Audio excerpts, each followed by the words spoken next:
Hello everyone, स्वागत करता हूँ आपके अपने यूट्यूब चैनल रोजगार विधान पे। आज की वीडियो में आपको बताने वाला हूँ एसकेएम यूजी सेमेस्टर 4 जो कि बीएससी 2 पेपर है, जो कि पेपर का नाम आप लोग देख सकते हो एनरोलमेंट स्टडीज़ है। और इस सब्जेक्ट के लिए मैं जो है टॉप 50 मोस्ट इंपॉर्टेंट क्वेश्चन लेकर के आऊँ, जो कि एमसीक्यू विद आंसर सहित है ना। एमसीक्यू क्वेश्चन रहने वाला है, जो कि आंसर सहित मैं दिया हूँ, जो कि यूनिट 1 से लेकर के फाइनल तक की तैयारी कराया जाएगा, है ना। देखिए यहाँ पे लिखा है कि एग्जाम टारगेट 100% मार्क्स, आप लोग 100% मार्क्स जो ला सकते हो। ठीक है, मैं आपको बता दूँ इस सब्जेक्ट में टोटल 7 यूनिट है। कितना है? 7। तो हर एक यूनिट में मैं 50 क्वेश्चंस को तैयार किया हूँ। जितना भी यूनिट है सब में मैं क्या किया हूँ, 50 क्वेश्चंस को रेडी किया हूँ। तो आप समझ सकते हो 7 यूनिट है तो टोटल 50 गुना 7 करोगे तो आपका 350 प्लस जो है क्वेश्चंस मैं जो रेडी कर चुका हूँ इस सब्जेक्ट का, जो कि आपका सिलेबस से ही तैयार किया हूँ। तो ये वीडियो का पार्ट 6 होने वाला है, जो कि यूनिट 6 मैं आज बताऊंगा आप लोगों को। इससे पहले मैं यूनिट 1 2 3 4 5 तक मैं बता चुका हूँ, जो कि मेरा यूट्यूब चैनल पर अपलोड है ऑलरेडी। तो आप वहाँ पे जाके देखिए, मैं जितना भी क्वेश्चंस दिया हूँ उससे बाहर का आपका एग्जाम में आएगा ही नहीं। टोटल आप 350 प्लस क्वेश्चंस कर लेते हो तो 100% 100 का 100 जितना भी क्वेश्चंस रहेगा, 100 रहे 50 रहे 75 रहे, जितना भी क्वेश्चंस रहेगा एग्जाम में सबका क्वेश्चन मैच कर जाएगा, मैं आपको गारंटी देता हूँ। ठीक है, तो चलिए यहाँ पे देखिए, watch now done not miss सबको नहीं करना, परीक्षा में यहीं से पूछेगा। क्योंकि मैं आपको बता दूँ मैं आपके सिलेबस से ही क्वेश्चंस को रेडी किया हूँ, इसलिए मैं इतना कंफर्म होकर मैं आपको बता रहा हूँ, है ना। क्योंकि मैं आपके सिलेबस के अकॉर्डिंग ही आपको उतना सारा क्वेश्चंस को बनाया हूँ। तो आप समझ सकते हो 350 क्वेश्चन आम बात नहीं है, उतना क्वेश्चंस को बनाया तो आपका इसी से आएगा ही। चलिए, एग्जाम पैटर्न आप लोगों का क्या रहने वाला, तो इसमें ऑब्जेक्टिव रहेगा, इसलिए मैं एमसीक्यू रखा हूँ। ठीक है, देखिए यहाँ पे लिखा है क्लियर, अब यूजी की कॉमन कोर्स की परीक्षाएं होंगी ऑब्जेक्टिव, यहाँ पे क्लियर लिखा है। ये पहले भी आप लोग को मिल गया होगा क्योंकि ये 11 जुलाई का ये पेपर है। चलिए, तो मैं बिना टाइम वेस्ट किए मैं डायरेक्ट आपको क्वेश्चन आंसर कराता हूँ। तो आप लोगों से एक छोटी सी रिक्वेस्ट है कि आप लोग हमारे इस यूट्यूब चैनल पर नए हैं तो चैनल को सब्सक्राइब कर लीजिए और बेल को दबा लीजिए, ताकि ऐसे वीडियो आपको मिलता रहे। और पीछे का आप यूनिट का वीडियो नहीं देखे तब जरूर से देखिए, ताकि आप लोग का एग्जाम में बहुत ही हेल्प होगा। ठीक है, देखिए यहाँ पे लिखा है कि एसकेएम यूनिवर्सिटी दुमका के यूजी सेमेस्टर 1 के एनरोलमेंट स्टडीज बीएससी 1 एमसीक्यू प्रश्न विकल्पों के उत्तर के साथ यूनिट 6 कम से कम 50 प्रश्न जो एग्जाम में पूछे जा सकते हैं ना। तो यहाँ पे सेमेस्टर 1 इसलिए लिखा है क्योंकि हम लोग को सेमेस्टर 1 वाला पेपर सेमेस्टर 4 में पढ़ना पड़ रहा है, क्योंकि सेमेस्टर 1 के में जो पेपर पढ़ना था हम लोग सेमेस्टर 4 का पेपर पढ़ चुके हैं, इसीलिए जो कि यूनिवर्सिटी सब स्टूडेंट को दिया कंपलसरी, तो पढ़ना ही होगा। चलिए, इसीलिए वहाँ पे सेमेस्टर 1 लिखा है, आप लोग का डाउट क्लियर हो गया होगा। चलिए, तो चैनल पर नए हैं चैनल को सब्सक्राइब कर लीजिए, बेल को दबा लीजिए। चलिए मैं शुरू करता हूँ। तो देखिए यूनिट 1 में आखिर यूनिट 6 में हम लोग को आखिर पढ़ना क्या है, तो समाज पर्यावरण और विकास से संबंधित पढ़ना है। ठीक है, यहाँ पे देखिए लक्ष्य है कि यह 50 एमसीक्यू प्रश्न रहने वाला, जो कि उत्तर सहित रहेगा और सिलेबस के मुख्य बिंदु के अंदर ही रहने वाला आप लोग का। तो इसमें हम लोग को पढ़ना सिलेबस में सतत विकास, शहरीकरण की समस्या, जल संकट और प्रबंधन और पर्यावरणीय नैतिकता, जलवायु परिवर्तन, ग्लोबल वार्मिंग और आपदा प्रबंधन, प्राकृतिक और मानव निर्मित। तो ये सारे हम लोग का सिलेबस में यूनिट 6 में। ठीक है, तो चलिए इससे मैं जितना भी क्वेश्चन बना है मैं बनाया चुका हूँ। तो चलिए मैं डायरेक्ट आपको क्वेश्चन आंसर कराता हूँ। डायरेक्ट मैं ऑप्शन नहीं बोलूँगा, ठीक है, इतना सारा ऑप्शन मैं बोलूँगा तो वीडियो काफ़ी लंबा हो जाएगा।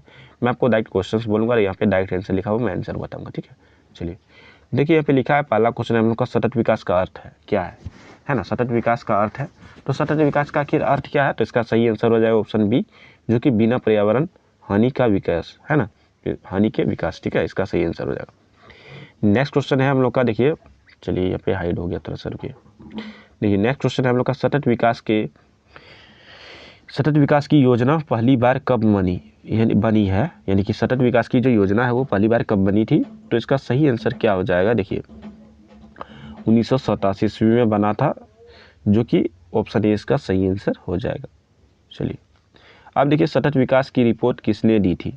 सतत विकास का जो रिपोर्ट है वो किसने दिया था, तो बुटलैंड आयोग ने दिया था, जो कि इसका ऑप्शन सही आंसर हो जाएगा। नेक्स्ट क्वेश्चन है कि एजेंडा ए किससे संबंधित है, तो सतत विकास से संबंधित है, ऑप्शन बी इसका सही आंसर हो जाएगा। नेक्स्ट क्वेश्चन है कि शहरीकरण का एक प्रमुख दुष्परिणाम है, तो दुष्परिणाम क्या है, भूमि क्षरण है, ऑप्शन बी इसका सही आंसर हो जाएगा। नेक्स्ट क्वेश्चन है कि शहरीकरण किससे बढ़ावा देता है, शहरीकरण किससे बढ़ावा देता है, तो प्रदूषण को बढ़ावा देता है, ऑप्शन ए इसका सही आंसर हो जाएगा। ठीक है, चलिए उसके बाद है कि झुग्गी बस्तियों में की वृद्धि किसका संकेत है? तो अनियोजित शहरीकरण है। इसका ऑप्शन सी सही आंसर हो जाएगा। नेक्स्ट क्वेश्चन है कि शहरी क्षेत्रों में जल संकट का कारण है। तो जल संकट का कारण क्या है? कि जल संचयन की कमी है। ऑप्शन इसका सी सही हो जाएगा। उसके बाद है जल कचरे का उचित प्रबंध किससे संभव है? तो ठोस अपशिष्ट प्रबंध से है। ऑप्शन सी इसका सही आंसर हो जाएगा। उसके बाद है भारत में सबसे अधिक शहरी आबादी किस राज्य में है? तो ये आपको बताना है। तो किस राज्य में है? तो इसका ऑप्शन सी हो जाएगा, महाराष्ट्र में है। किस में है? महाराष्ट्र में। उसके बाद है सतत विकास के लिए आवश्यक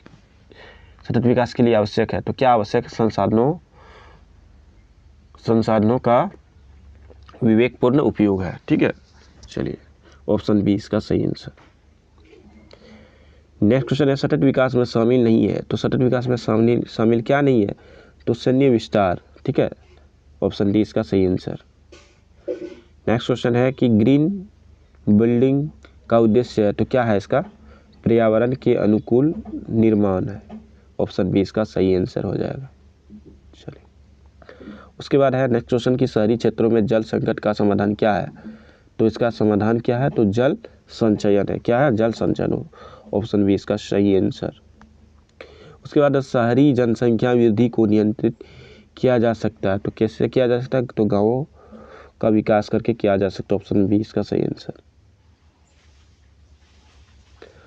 उसके बाद देखिए जल संकट नैतिकता जलवायु आपदा प्रबंधन से आपका 16 से 50 क्वेश्चन से रहने वाला है। पहले मैं आपको बताऊंगा जल संकट से लेकर के और प्रबंधन उसका कैसे करना। तो क्वेश्चन नंबर 16 से 23 के बीच में रहने वाला उसका। ठीक है, ऐसे करके बहुत ही अच्छी तरीके से मैं इसमें आप लोग का तैयारी कराया हूँ और समझ में आपको आ जाएगा। इतना ही आपको करना है। टोटल 350 क्वेश्चन करोगे, आपका एग्जाम में यहीं से आ जाएगा। चलिए नेक्स्ट क्वेश्चन देखते हैं हम लोग। नेक्स्ट क्वेश्चन है कि जल संकट का मुख्य कारण है। तो जल संकट का मुख्य कारण क्या है? तो ऑप्शन सी इसका सही आंसर हो जाएगा, अधिक दोहन व प्रदूषण से होता है। ठीक है, चलिए उसके बाद है वर्षा जल संचयन से। तो क्या होता है वर्षा जल संचयन से क्या होता है? तो इसका ऑप्शन देखिए, इसका ऑप्शन बी हो जाएगा, पानी का संरक्षण होता है। क्या होता है? पानी का संरक्षण होता है। ऑप्शन बी इसका सही आंसर हो जाएगा। चलिए नेक्स्ट क्वेश्चन देखिए कि जल ही जीवन है का तात्पर्य है। जल ही जीवन, इसका क्या तात्पर्य है? तो जल ही जीवन का आधार है। इसका सही आंसर हो जाएगा, ऑप्शन सी। उसके बाद देखिए भूमिगत जल स्तर कम होने का मुख्य कारण क्या है? तो अत्यधिक दोहन है। क्या है? अत्यधिक दोहन। ऑप्शन सी सही आंसर। नेक्स्ट क्वेश्चन जल संरक्षण हेतु कौन सा उपाय उचित है? तो कौन सा है? टपक सिंचाई है। क्या है? टपक सिंचाई। ऑप्शन सी सही आंसर। देखिए जल संकट की समस्या से निपटने के लिए सबसे कारगर उपाय है। तो क्या कारगर उपाय है? तो देखिए कारगर उपाय इसका ऑप्शन सी हो जाएगा, वर्षा जल का संचयन है। वर्षा जल संचयन, ऑप्शन सी। उसके बाद देखिए शुद्ध पेयजल की अनुपलब्धता से होता है। तो क्या होता है? जल जनित रोग होता है। जल जनित रोग होता है। ऑप्शन सी इसका सही आंसर। उसके बाद देखिए जल संचयन अभियान का नाम है। तो जल संचयन अभियान का क्या नाम है? तो जल ही जीवन है, यानी कि जल जीवन मिशन है। ऑप्शन ए इसका सही आंसर हो जाएगा।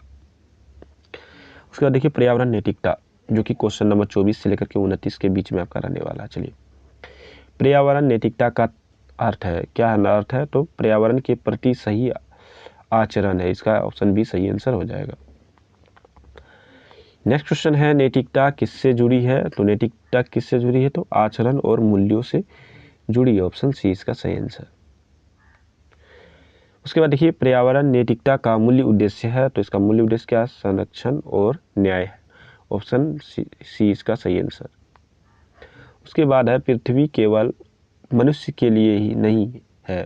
पृथ्वी क्या है? केवल मनुष्य के लिए नहीं है। यह विकास या किस विचार से संबंधित है? तो आपको ये नैतिक से संबंधित। ऑप्शन सी इसका सही आंसर हो जाएगा। उसके बाद देखिए यहाँ पे एक नेक्स्ट क्वेश्चन है पर्यावरणीय नैतिकता का पालन किससे शुरू होता है? तो स्वयं से शुरू होता है, यानी कि खुद से शुरू होता है। ठीक है, ऑप्शन सी। कौन सा कार्य नैतिक नहीं है। तो कौन सा कार्य इसमें नैतिक नहीं है? तो प्लास्टिक फेंकना, ऑप्शन सी। जलवायु परिवर्तन और ग्लोबल वार्मिंग से रिलेटेड क्वेश्चन है, जो कि क्वेश्चन नंबर 30 से 40 के बीच में रहने वाला है। ग्लोबल वार्मिंग का अर्थ है, तो क्या है? तापमान में वृद्धि है। ठीक है, चलिए उसके बाद देखिए ग्रीन हाउस गैसों में प्रमुख है, तो क्या है? CO2 है, जो कि ऑप्शन ए इसका सही आंसर। उसका देखिए जलवायु परिवर्तन का मुख्य कारण है, तो इसका मुख्य कारण क्या है? तो वनों की कटाई, ऑप्शन ए इसका सही आंसर हो जाएगा। नेक्स्ट क्वेश्चन है जलवायु परिवर्तन के प्रभावों में शामिल है, तो कृषि में हानि, ऑप्शन बी इसका सही आंसर। ग्रीन हाउस प्रभाव से क्या होता है? तापमान बढ़ता है। क्या होता है? तापमान बढ़ता है, इसका ऑप्शन सी सही आंसर। नेक्स्ट क्वेश्चन, जलवायु परिवर्तन को रोकने के लिए क्या आवश्यक है? जलवायु परिवर्तन को रोकने के लिए आवश्यक है, तो क्या है? वृक्षारोपण, ऑप्शन बी। उसके बाद देखिए यहाँ पे नेक्स्ट क्वेश्चन है कि IPCC किससे संबंधित है? तो ये किससे संबंधित है आप लोगों का? देखिए ऑप्शन सी जलवायु परिवर्तन से संबंधित है, ऑप्शन सी इसका सही आंसर हो जाएगा। उसके बाद देखिए ग्रीन हाउस गैसों का मुख्य स्रोत है, तो वाहनों का धुआं है, इसका ऑप्शन ए सही आंसर हो जाएगा। नेक्स्ट क्वेश्चन है ग्लोबल वार्मिंग के कारण, तो इसका कारण क्या? बर्फ पिघलती है, ऑप्शन बी इसका सही आंसर। उसके बाद देखिए जलवायु परिवर्तन किसे प्रभावित नहीं करता है? तो गणित को ये प्रभावित नहीं करता है। ठीक है, ऑप्शन डी इसका सही आंसर। जलवायु परिवर्तन के नियंत्रण हेतु समझौता, तो समझौता इसका क्या सही आंसर हो जाएगा? क्योटो प्रोटोकॉल है ना, ऑप्शन ए इसका सही आंसर हो जाएगा। उसके बाद देखिए आपदा प्रबंधन से संबंधित है, जो कि क्वेश्चन नंबर 41 से 50 के बीच में आने वाला है। आपदा का अर्थ है, तो आपदा का अर्थ है कि अचानक घटित संकट होना, ऑप्शन बी इसका सही आंसर। उसके बाद प्राकृतिक आपदा का उदाहरण बोला है, तो क्या? भूकंप है। क्या? भूकंप है, ऑप्शन बी इसका सही आंसर। उसके बाद है मानव जनित आपदा है, तो ये क्या? युद्धत है। क्या? युद्धत, ऑप्शन सी इसका सही आंसर हो जाएगा। चलिए नेक्स्ट है कि आपदा प्रबंधन का उद्देश्य है। आपदा प्रबंधन का उद्देश्य क्या? नुकसान कम करना। क्या है? नुकसान कम करना, ऑप्शन बी इसका सही आंसर। उसके बाद देखिए आपदा के दौरान सबसे पहले क्या करना चाहिए? तो लोगों की मदद करना चाहिए, ऑप्शन बी इसका सही आंसर हो जाएगा। उसके बाद देखिए NDRF का फुल फॉर्म क्या है? तो ऑप्शन बी इसका सही आंसर हो जाएगा, है ना। देखिए यहाँ पे नेशनल डिजास्टर रिस्पांस फोर्सेस का फुल फॉर्म हो गया। ठीक है, ऑप्शन बी। उसके बाद है भारत सरकार की आपदा प्रबंधन एजेंसी क्या है? तो इसका जो सही आंसर हो जाएगा ऑप्शन सी हो जाएगा, NDMA होता है। ठीक है, चलिए उसके बाद देखिए भूकंप को मापा जाता है, तो किससे मापा जाता है? रिक्टर स्केल पर मापा जाता है, रिक्टर स्केल से मापा जाता है, जो कि ऑप्शन सी इसका सही आंसर हो जाएगा। उसके बाद देखिए आपदा पूर्व चेतावनी प्रणाली से जान माल की रक्षा होती है। क्या होती है? जान माल की रक्षा होती है, इसका ऑप्शन सी सही आंसर हो जाएगा। नेक्स्ट क्वेश्चन है हम लोग का कि आपदा के समय सबसे ज़रूरी है, तो क्या? संयम और सहायता, ऑप्शन सी इसका सही आंसर हो जाएगा। तो ये आप लोगों का यूनिट 6 था, जो मैंने आपको कंप्लीट करा दिया हूँ, और बच गया आप लोग का यूनिट 7, जो कि लास्ट वीडियो होने वाला है। तो आप ये टोटल 60 वीडियो का 60 वीडियो देख लोगे, तो इससे बाहर कब का एग्जाम में आएगा ही नहीं। और ये सातों का आपको PDF चाहिए, वीडियो का डिस्क्रिप्शन में आपको लिंक मिलेगा, टेलीग्राम चैनल, व्हाट्सअप ग्रुप सबका मिल जाए, सबको ज्वाइन कर लेना। और बस टेलीग्राम में जाकर आपको एक कमेंट कर देना कि हमको ये सब्जेक्ट का चाहिए, यानी एनवायरनमेंट स्टडीज़ का जिस भी यूनिट का चाहिए आप यूनिट बोल दीजिए, ऑल यूनिट चाहिए, टोटल 60 का 60 आप कमेंट कीजिए, आपको तुरंत मिल जाएगा। पासवर्ड इसमें लगा हुआ, पासवर्ड क्या है मैं आपको इसी वीडियो में अभी वही बता देता हूँ। ठीक है, तो इसमें आखिर पासवर्ड क्या है? तो चलिए पासवर्ड मैं बताता हूँ। तो देखिए ये इसमें पासवर्ड क्या मांगा जाता है आपके सामने, देखिए मैं लाइव ओपन करके दिखाता हूँ। तो देखिए यहाँ पे जैसे ही मैं ओपन करता हूँ PDF को, यहाँ पे पासवर्ड मांगा जाता है। तो पासवर्ड है इसका, पहले मैं आपको लिख देता हूँ। यहाँ पे पासवर्ड है S, देखिए मैं आपको क्लियर लिख देता हूँ, S फिर K है, फिर M है, फिर U है, उसके बाद 6। ठीक है, इस PDF का देखिए पासवर्ड मैं आपके सामने यहाँ पे लाइव डालता हूँ, SKMU 6। मैं जैसे ही डालता हूँ देखिए ओपन का यहाँ पे एक बटन आ गया है, ओपन करूँगा ये PDF ओपन हो जाए, देखिए हो चुका है। तो ये आप लोग का पासवर्ड है।